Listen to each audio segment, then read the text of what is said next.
The content on this channel has been created for adults. If you're not at least 13 years of age or older, then please do not watch this content. Sorry, dude. Come back when you're 13.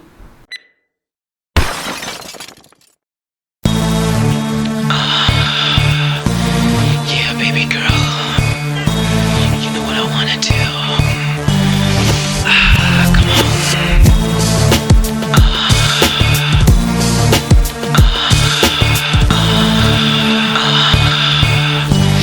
Yeah, baby girl.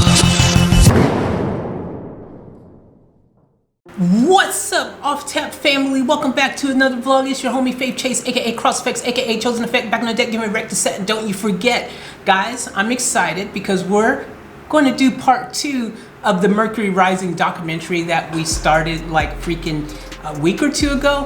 We're going to go ahead and do part 2 now. So without further ado, let's just get straight into this. But if you're new to the channel, consider subscribing, joining the family. We'd love to have you. And also, if you want to become a member, you know, we've got like our own Patreon type site. We've got clothing, we got merch, we got the whole nine. We got everything going on. Our one-stop shop. Go to offtap.life. Link is in the description. All right, enough said. Let's get into this.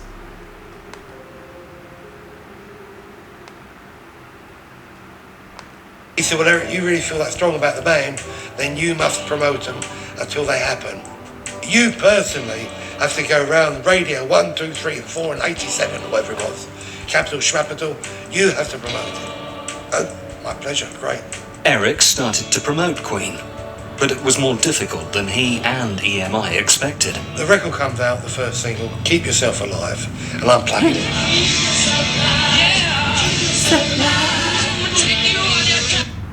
I love that song.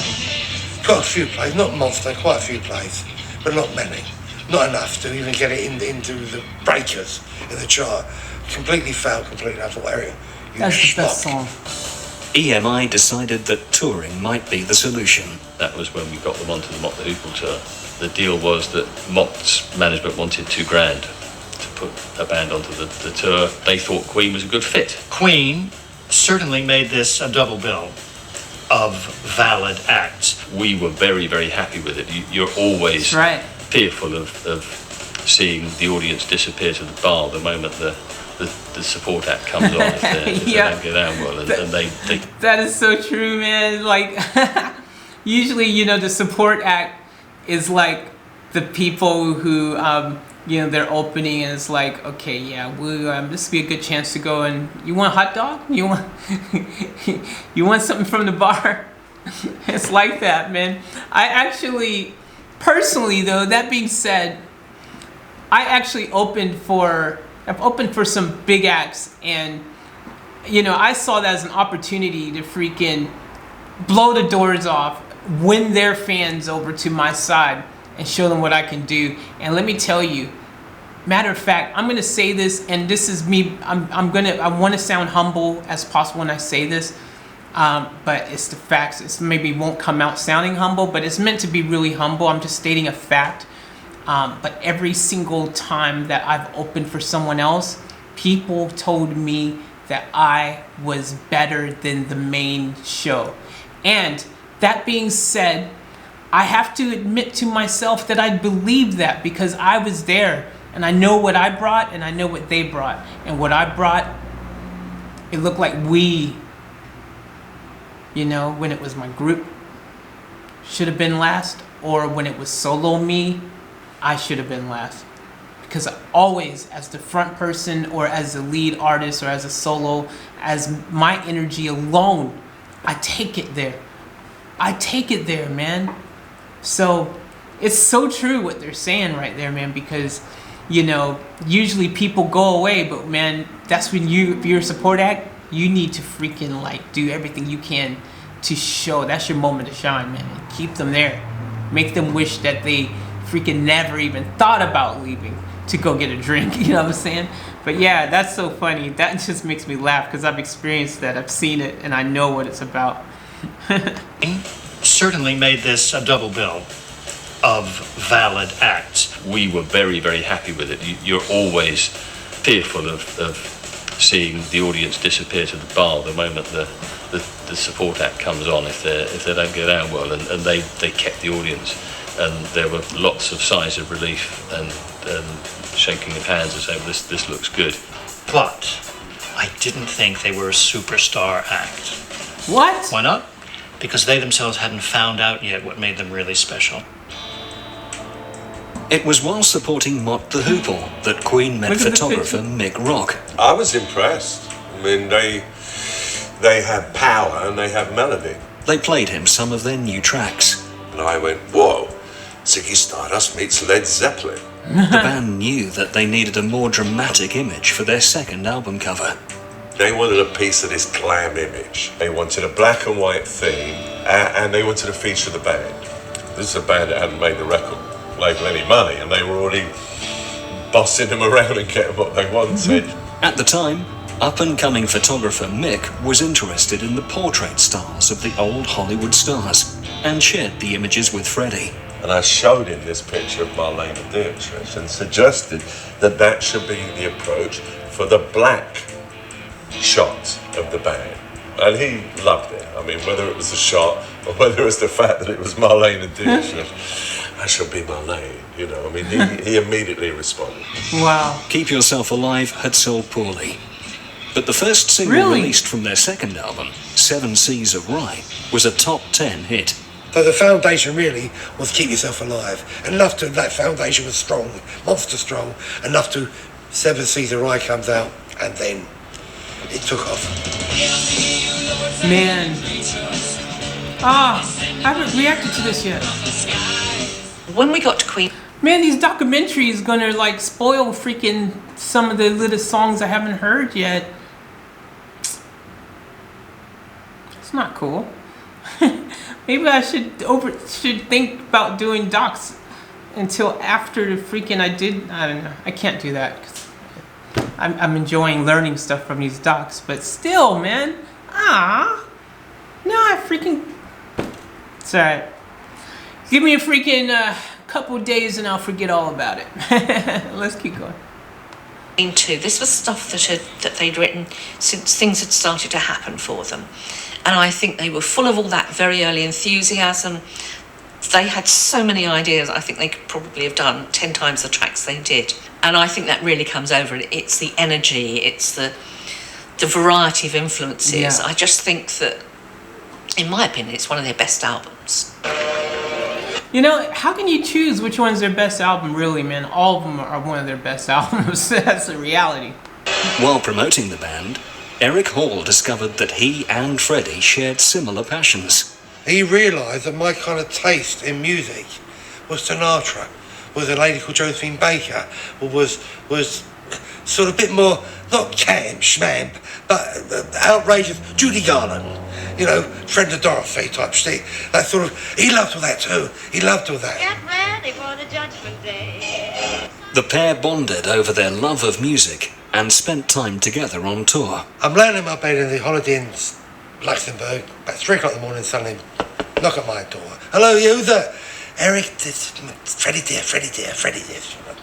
What do you want? I just come in a minute. I'm coming up. I let him in. Have you come in? I'm laying on the bed. And he said, Freddie, but what's the problem? Blah, blah. It's 3 o'clock in the morning. Blah, blah. We're going to pick up at 8 o'clock. We're getting the plane back to London. No, I want to be with you. I said, well, you can be with me with pleasure. Tomorrow on the plane, blah, blah. I'll make sure I sit next to you and not the other boys, you or whatever it was on the trip. No, now.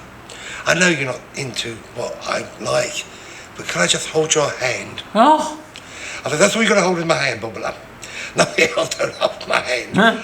And in fact, he held my finger, in actual fact. I think my finger anyway was, I think of my finger, I'm not sure.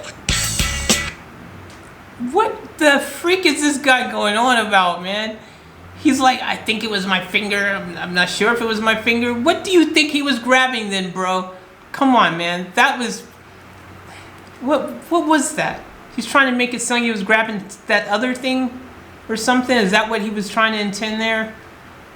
You know if someone's grabbing your finger and you know if someone's grabbing not your finger and something else. You would know. Like, come on, dude. It's not even... That's freaking whack, man. I don't know what he was even going on about. Maybe I missed something, missed in translation there. I don't know what's going on. Let's keep going with this. Later that year, Queen produced their third album, Sheer Heart Attack. It was to be their first taste of commercial success on both sides of the Atlantic. Oh, Mick Rock had his iconic shot of the heads on the Queen 2 album sleeve, but this was, for me, even better. This time, they had a concept. What they wanted was to look like they were thrown up on some beach in a desert island somewhere, looking completely whacked out and wasted. There was something very liberating, very decadent, very free about that album sleeve, and slightly sexually intimidating, showing the members of the group in various stages of disarray. The discomfort they had to go through on that session was my doing, but was not my conception. The artwork wasn't the only outstanding feature of the album. The track Killer Queen proved to be a landmark moment for the band. Killer Queen, to me, is the first of the classic Queen tracks, because here Freddie has found his lyrical mode. So many parts of that song are just so clever.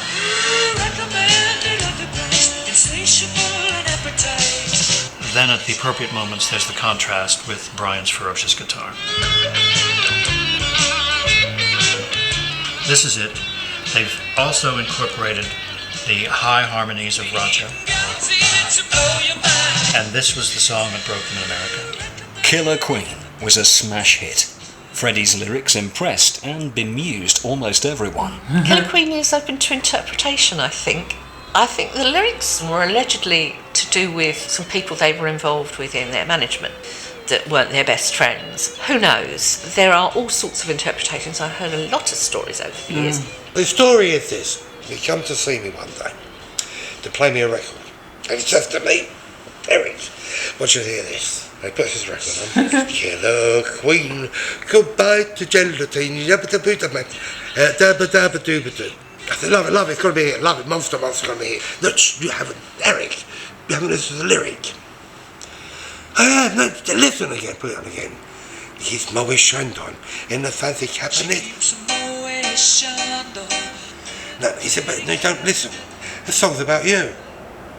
And me, Bob, I'm the Queen, I'm being Freddie, and I can't have you, and that's killing me. Oh. So I'm the Queen and you're killing me. And when you hear the lyric now listen to it again, he was right, because I had a fancy cabinet at the EMI, which I kept Moe Shandon on. He keeps Moe Shandon in his fancy cabinet. Hair like Marie Antoinette. I know though, not now, look at me now, Bob, I've got no chance. I used to go to Sweeney's in Beecham Place in London, I used to have, they call it a Lamar perm. Just like Marie Antoinette. Because I thought Kevin Keegan shtick, long Lamar like Marie Antoinette. I need captions. That's what I need. When he talks, I need like sub-captions. I need the freaking writing underneath so I know what the freak he's talking about. I hear weird stuff, I hear words here and there, and then suddenly it's like, I think he's grabbing my finger. Like I'm missing the dialogue with him, man. I must be missing, because I don't know what he's talking about. I just feel like, okay, that's the crazy drunk uncle there. I don't know, man. I'm just being funny, by the way. I'm sure he's a nice, lovely guy, but that still doesn't change the fact that I really don't understand what he's saying. Let's keep going.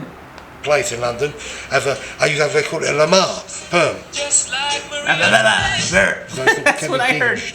Long Lamar like Marie Antoinette. That's what I hear. That's what he heard too. He's laughing, he's like, crazy drunk fool.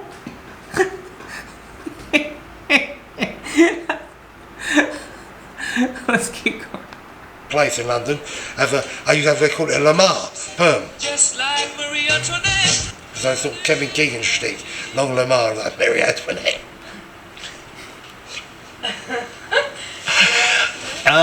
Yes. Well, you're never too old to learn something. 3 or 4 people have verified it. That Killer Queen was written about me. Gee, I had no idea. that Freddie may have been infatuated with him. Oh, he did. Wow. Every time I saw him, he said, well, Eric, I wish I could you, and I love to. It's possible, but it would have been an odd couple, I'll tell you that much. It didn't matter he fancied me or schmanced me. It was an honour. Dear Eric, he doesn't change, does he? Man, I understand what he's saying now. It's like, dude was saying that Freddie was into him, man. That's what he thinks, you know.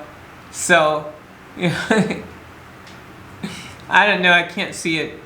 You know, maybe back in the day, maybe he was, you know, but I don't know. Who knows? You know, I think Freddie wouldn't be with him just for the fact. How hard would the relationship be? I don't understand what you're saying. I have no idea how communication is so important in a relationship, and I don't know what you're saying. Let's keep going. I'm sure if you're from England, you understand other England people in different areas maybe, but maybe you don't, because like some accents are just so hard to decipher. Like sometimes you got to take a double take, like, you know what I mean? Like, so I don't know, but let's keep going. Musically, great drummer, world-class drummer, great guitarist, great bass guitarist, lead guitarist, and a great singer, which he had. He sang from here, he's hard. They were impressive, and they were impressive because of their ambition and their confidence, especially Freddie's confidence. Queen's early success had now got them noticed, but people weren't sure what to make of them, especially the press. Inevitably, good-looking band, Freddie man. was the centre of attention. The band, and Freddie in particular, his very flamboyance, if you like, invited negative comments. And so this is when the New Musical Express famously asked, is this man a prat? When he'd said that his job was to bring ballet to the masses. Some people were incredibly rude about them. At one point, I believe there was actually a blacklist of journalists they wouldn't speak to because some people, for no apparent reason, just took against them. Somebody had obviously listened to the records and say, well, look at the state of this lot, and they're pretentious, and this, that, and the other. I remember the others three being a little bit concerned about it, and Freddie said, of course we're pretentious. I mean, we don't give a damn. We're fabulous. Freddie Mercury was showbiz bubbler. He should have been in pantomime, really, you know, as one of the ugly sisters, or, you know, and boy, you was ugly, Freddie. I loved you, but you were ugly. He did not have a classic pin-up look. Big teeth and everything, but he wasn't really, he wasn't no Brad Pitt bubbler. Tell you what's interesting with Freddie was his overbite. You know, because he had that overbite. If you look in all my pictures of him, you'll see his lips are closed because he was very self-conscious about the overbite, and we made sure that before I took the shot, his lips were closed. And I remember saying to him at one point, you know, with your money, you could do what you want. But he had these 4 extra teeth at the back, you see. But he didn't want to, so why don't you have them taken out? And he said, well, no, he said, because I think that'll affect my palate and my range. So whether it would have or it wouldn't have, I haven't got a clue.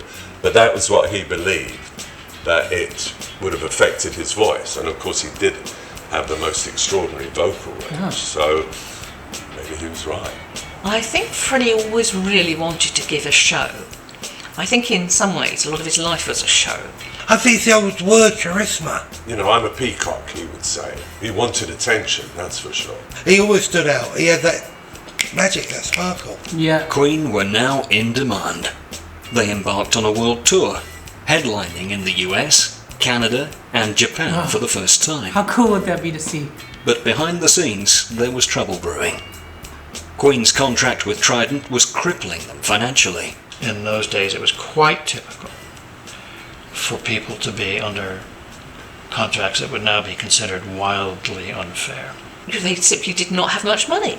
They all lived in relatively small flats, and they probably did struggle for quite a long time, certainly a lot longer than people thought. My favourite quote as to how they noticed they were being shortchanged was when Roger noticed that one of the managers was getting a new Rolls Royce, and the band were struggling to make ends meet. He thought, wait a minute, there's something not quite right here. I guess they weren't looking too closely at the fine print or thinking through, well, where would this lead? You know what, man, and that sucks, but that's the reality of how the music industry definitely used to be. Now people are a bit more savvy. That's like, you know, you can be an independent artist and make it these days without, you know, record labels don't have as much power as they used to, but man, it's like that, man. Well, I should say it was like that back when I was signing stuff. They're breaking down, telling you how much you're getting, your cut, and it's like you're getting only like pennies to the dollar, and it's like, what? I'm getting pennies to the dollar? Like, hard to get your mind around, but you're so desperate to get signed by a label, you're signing. Most of the time, not even knowing what you're signing, you're just happy to be there and just signing. You're like, I don't care, I'm signing. But yeah, man, it's like that. And man, the managers, A&R reps, like your freaking, like your manager, even if you're like your actual manager, and people, like, it seems, especially producers of songs, like there's all these other people, you're watching them line their pockets deep, and you're the one who's out there as the artist out there doing the music. But it seems like everybody else around you is freaking getting rich off of you, man. It's a crazy feeling, man. I've been there. I've experienced it. And it's just crazy. You all hear about Backstreet Boys? I think it was Backstreet Boys originally, or NSYNC, one of those two. Maybe both of them, matter of fact. But they were signed originally. That dude was freaking... Oh man, what was it? I think it was... I can't remember. I'm pretty sure it was... I think it was NSYNC. It might have been Backstreet. I can't remember, man. Probably NSYNC. But when they first got signed, they were getting ripped off. They was making no money. They were the biggest band around, and they were making $0, bro. $0. They were getting freaking screwed left, right, and center by their freaking manager. Allegedly. I'm gonna throw that allegedly in there. But yeah, man. People sign bad contracts, and you do it because of your dream, and you're not even worried about the fine print. Who reads fine print anywhere, anytime? How many times is it said, do you accept, and do you read this or that, and blah, blah, blah, all the time, and you just freaking click accept or you sign, because at the end of the day, if it's something you want, and that's what it's going to take for you to get what you want, you're just going to do it. Let's go.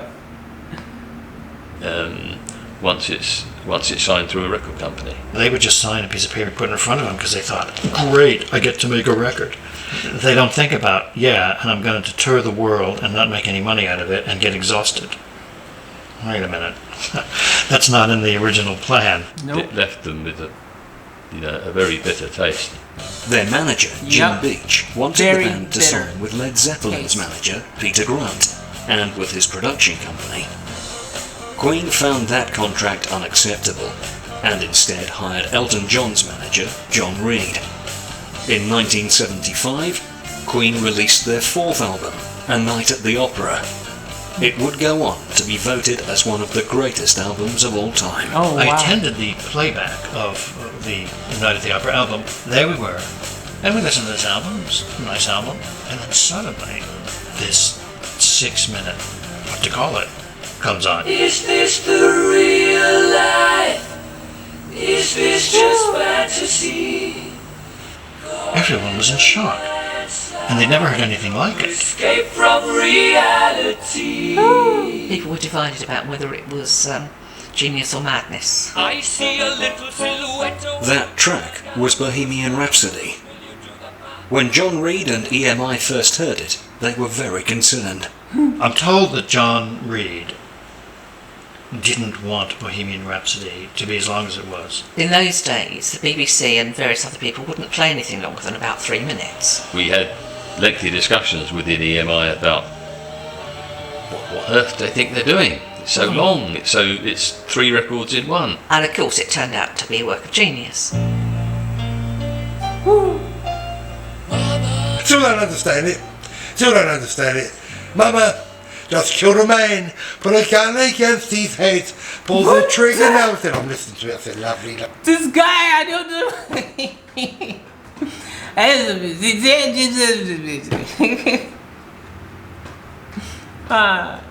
I don't know what he's talking about. I'm just having fun, by the way. I'm not poking fun at him because obviously that's his accent. That's how he speaks. I'm just having a little fun, guys. Don't take it personally. I'm a comedian at heart. At heart. You get it, Kevin Hart? That butcher very sad. Got a hoosh, got a shmoosh, got a goosh. No way. I said to Freddie, I love it. Not going to get it played because they've got no chance. It's like 9-10 minutes long originally. No way. I was the idiot who said, why don't we ask them to do an edit? And the response was a couple of words. And of course, the rest is history.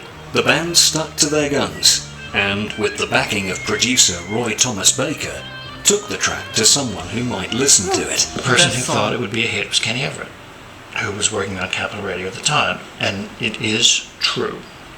And he played it many times. I see a little silhouette of a man. Having won the battle with the song's length, the band insisted on doing the video their own way too.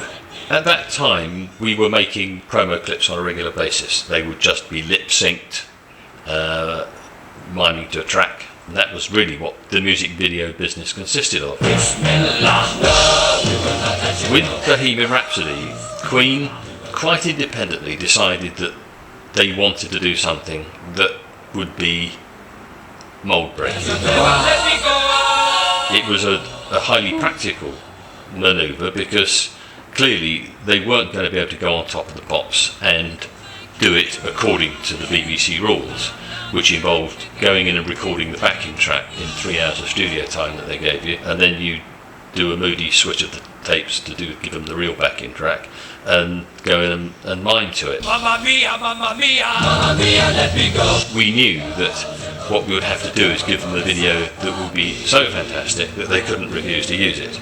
The band themselves did the creative work on that, and they came to us with the request, we want to make this video, it's going to be fantastic. Bruce Gowers is going to direct it. Mike Mansfield was EMI's preferred promos director at the time, but Queen had other ideas. No, we're not doing Mike Mansfield, my dear. We're using Bruce Gowers. No, you're not. I got a deal with Mike Mansfield. Contracted. He does all their EMI videos, from Olivia Newton-John to Cliff Richard. I'll tell you what, man. I really love that song, Bohemian Rhapsody, man. Like, you know, now that I think about, I get confused which song is my favorite. I change every time I do it, you know, a new reaction, and that song becomes my favorite. But just hearing those little bits and pieces of that song, like you just catch just that much of it, and it just, like, it just hits you, and it just, like, you're just freaking just like, ooh. I love that song. It makes me literally want to listen to it right now, and I think I'm gonna have to try to see if I can find another version of that song to react to, just so I can, you know, I just want to hear it again. I love that song. That's a dope song, man. It's a magic song. Anyways, I think that I'm looking at my SD card. Y'all know how the camera, you know, runs out of time. It's an inconvenience. And I could pause it and then keep going to the end. What I think I'm gonna do is save it for a part 3, because you know, it's like gives us something to look forward to. Plus, man, I need a freaking. Does this have captions? This doesn't have captions. Let's see if I can get a translator for this next part so I can understand what this guy's saying. Anyways, guys, I've enjoyed watching this with you. This is freaking great stuff. Queen is one of the best freaking just absolutely stories that, you know, you just get really intrigued by how they came to be, their journey. And then, you know, that being said, it ends in such, to me, there's a tragedy, you know, obviously how, you know, Freddie, you know, just that whole part there is just, it's a crazy story for a band to have to experience and endure. And then they kind of from the ashes still rose up, and, you know, for better or for worse, considering who you are, everyone has their opinions on this, but they're still out there. They're still out there, you know. It's an amazing story, you know, it really is. Really compelling stuff. I think I'm looking forward to doing all these docs because you guys have told me like some are better than others and this and that, but yeah, I'm intrigued by it all. It's just absolutely amazing. Anyways, card's gonna end. Remember, you just went to the fullest, keep it off tap. We're out. Catch you later.